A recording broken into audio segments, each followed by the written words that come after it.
Another day, another basketball stories na naman ang pagkikwentuhan natin. At ngayon nga ay ang pag-uusapan natin ang balitang pag-trade ng Los Angeles Lakers kay Austin Reeves at ang balitang pagkuha na ng Golden State Warriors kay Malik Beasley. Kahit man nga nalalapit na ang pagsisimula ng bagong season, ay may lumalabas pa rin nga sa internet na mga trade rumors patungkol sa Los Angeles Lakers, lalong-lalo na sa kanilang batang player na si Austin Reeves. Kesyo maaari nga daw nila itong gamitin bilang trade asset para makuha ang bagong katandem ni Luka Doncic sa mga susunod na taon na si Lauri Markkanen. Kita na rin naman nga sa mga nakalipas na taon na bigla-bigla na lamang ang nanghihina si Austin Reeves pagdating ng playoffs. Kaya mas mabuti nga kung ite-trade na lamang nila ito ngayong off-season.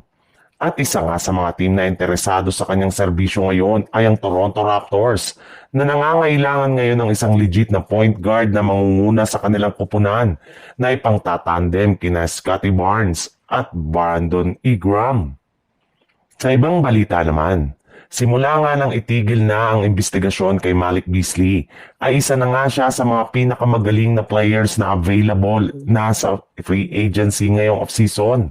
Kaya hindi na nga nakapagtataka bakit maraming mga team ang nakikipag-agawan para lamang makuha siya sa lalong madaling panahon.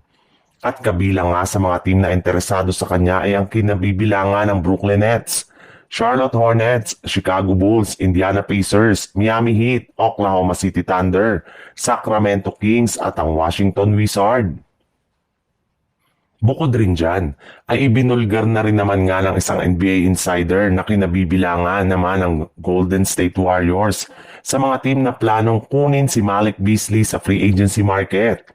Hindi rin naman nga sila magkakaproblema sa kanya gayong hanggang veteran minimum contract na lamang ang kinukuha nito ngayon.